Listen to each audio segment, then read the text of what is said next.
Hey, what's up everybody? Okay, so there's a big subject in our office right now, and it has to do with the 5 fish you probably wouldn't think to never stick your fingers in their mouth here in Florida. And I've got Captain Brant Peacher over here, one of the top captains in America. And he's gonna tell you which ones not put your fingers in, or you might lose them. I got him, Jack! Oh, Jack's got one on the tree trunk! Like this forever.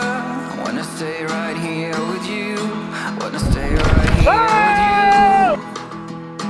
As the rest we fall. All right.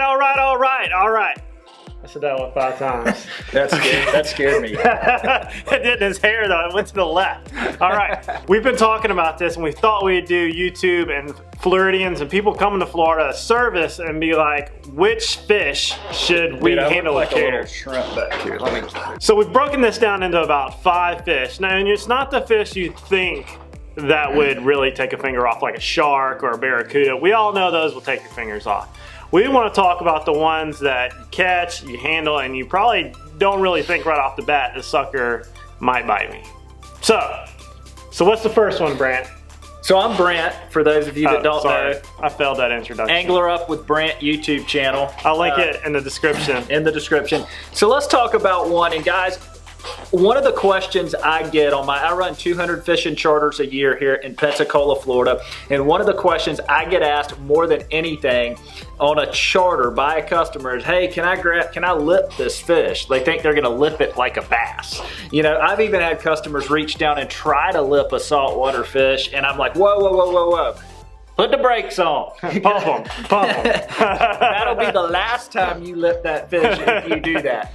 And so I want to talk about the first one because I've had a personal experience with, and this little dude right here is nasty, and it's not what you would think. We're not talking about the normal sharks and barracudas, nah. This fish right here will freaking take your thumb off if you stick it in his mouth, and that is a mangrove snapper.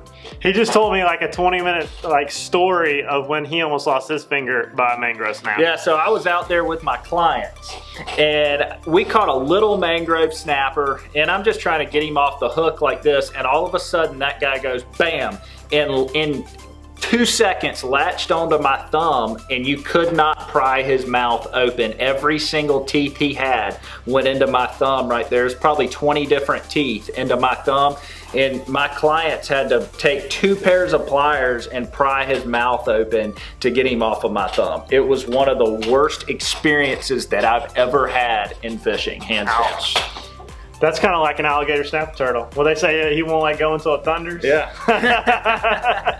Mangrove snapper, guys, keep your hands away from their mouth, because not only will they latch onto you, but they will intentionally try to snap at your fingers when you're getting the hooks out of their mouth. I use pliers from now on. Yeah, lip grips, long needle nose pliers. So the number 4, I'm actually gonna call mangrove snapper. I didn't know we were doing them in order, but that's probably the worst. The worst? That's probably number 1. Okay, because it was a personal story. Yeah. That was a real story. That's number 1 for me. The next one we're gonna talk about is the Spanish mackerel. You know, we all know the king mackerel cut a Coca-Cola can in half. The Spanish mackerel is just as bad. And like always, if you've seen some of my videos, I never land a fish in the kayak mouth towards you. Don't land this bad boy mouth towards you either, because when he starts flipping him himself, however you want to say it, he'll take something off. Yeah, I had another quick story. I had a client, and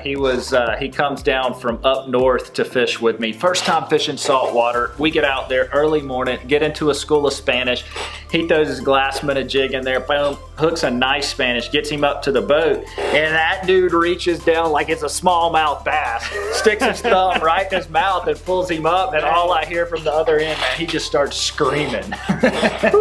It was awful. It ruined his day, man. It completely ruined his day. That's a hospital visit. Blood everywhere. It was an awful experience. Yeah. So. That brings me to the next one, the bluefish. Like, you catch these guys in the surf, you catch them on top water, you catch them kind of like you would a Spanish in a lot of places close to shore. Bluefish, I think Bama Beach Bum felt that one on a personal level. I think he's actually got a video out there where his finger almost got nipped, the tip of it almost got nipped off, and those big ones will take the tip off.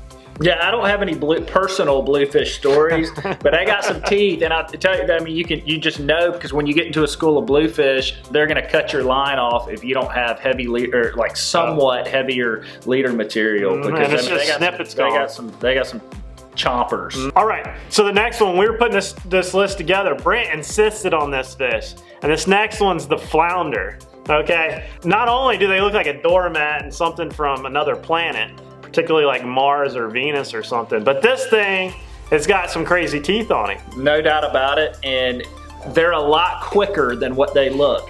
So if you stick your hand down to reach to pull a hook out of a flounder's mouth, man, in 2 seconds they could latch onto your finger. I've seen it happen before on a boat, and it is not pretty, man. They got some serious razor sharp teeth, and they're not afraid to use them. I mean, I like to say anything that hunts other fish for a living, and he cuts them in half when he eats them, he'd probably cut your finger. He'd probably get it. That's just my 2 cents on it. Flounder is one that you wouldn't think would be on this list, but they have some razor sharp teeth, and I don't take the hook out of a flounder's mouth unless I either have a great grip on the fish or a pair of pliers. So that boils down to the #1 position, the weirdest fish, the trigger fish. That's a weird one that you wouldn't think would be on the list. But dude, triggers will snap your toes off if you stick them in the water. True story. Dude from Pensacola back in the day stuck his foot in the water and got the end of his toe bit off by a triggerfish. A lot of times you can chum them up to the top at these reefs, and you'll see them come right up to the top of the surface. Don't stick your toe in the water, because boom, they will chomp the end of your toe off. I've actually seen kayakers chumming with their feet off the sides of the kayak. You know how everybody just wants to dangle them? And hey, triggerfish, you know, don't jump in naked is all I gotta say. All right guys, so that kind of sums it up. We wanted to put this video together right quick to do a community service that, you know, a lot of people don't know that some of these fish will really hurt you if you mess with them the wrong ways. And so don't forget to like and subscribe. Comment down below if you've had an instance where something like this has happened. Don't forget to go visit Brants Channel, Angler Up with Brant, on YouTube and on Facebook. And if you're ever in town and you need a charter, call this guy, CaptainBrant.com. Right? That's it, man. CaptainBrant.com, AnglerUp.com. It's got a billboard. Hey, man, it's all over the place. We're all We'll see you later.